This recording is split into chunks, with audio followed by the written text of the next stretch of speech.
राधे राधे दोस्तों, मैं उषा तिवारी राधे कृष्णा चैनल से आप सबका बहुत बहुत स्वागत करती हूँ और सबको प्रणाम है। दोस्तों, उत्पन्ना एकादशी 2021 में 30 नवंबर को मनाया जा रहा है, जो कि दिन मंगलवार पड़ रहा है और बुधवार को उसका पारण है, जो 7:14 से 9 बजे तक के अंदर में पारण विधि है। तो दोस्तों, श्रीमद् भागवत गीता में भगवान श्री कृष्ण की ये वचन अत्यंत महत्वपूर्ण है।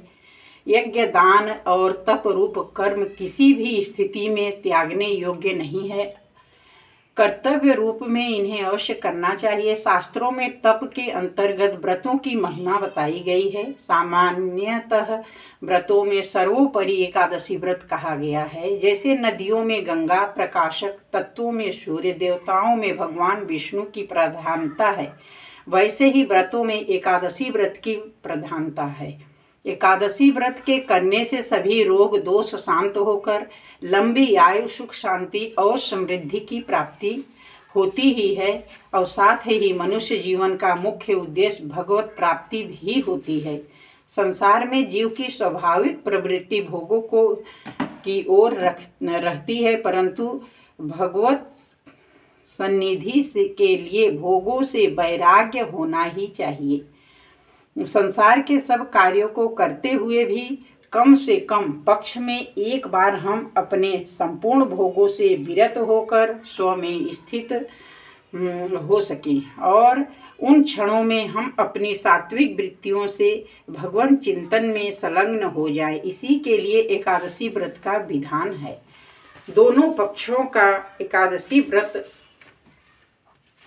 हमें अवश्य करना चाहिए।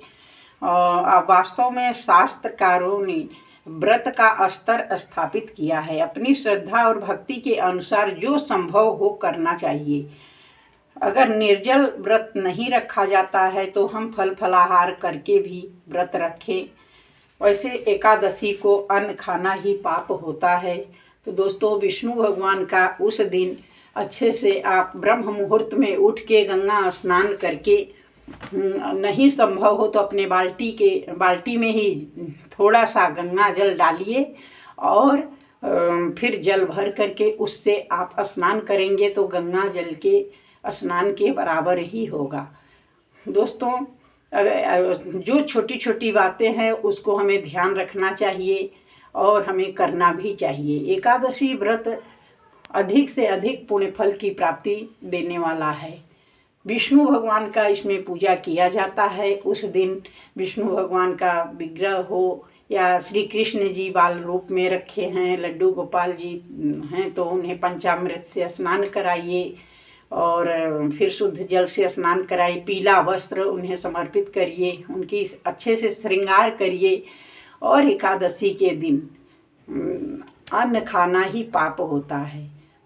दोस्तों, तुलसी पूजा भी बहुत ज़रूरी है। तुलसी पूजा आप करते समय ओम नमो भगवते वासुदेवाय का उच्चारण करते रहिए। एकादशी के दिन विष्णु सहस्त्र नाम पाठ का अधिक से अधिक फल प्राप्त देने वाला ये नाम है। सहस्त्र नाम जो लेता है उसे एक अश्वमेध यज्ञ के फल के बराबर ही पुण्य की प्राप्ति होती है। अगर आप लोग विष्णु सहस्त्र नाम पाठ नहीं कर सकते हैं तो यह श्लोक अवश्य बोलिए। इस श्लोक को बोल लेने मात्र से आपको विष्णु सहस्त्र नाम पाठ का फल प्राप्ति होगी। तो श्लोक इस तरह से है दोस्तों, राम रामेति रामेति रमे रामे मनोरमे सहस्त्र नाम तत्तुल्यम राम नाम वरानने।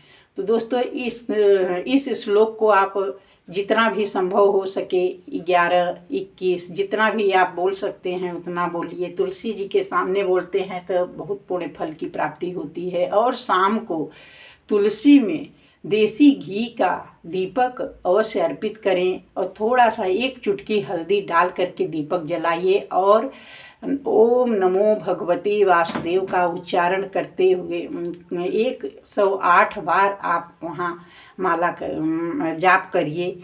इससे आपको अधिक से अधिक पुण्य फल की प्राप्ति होगी।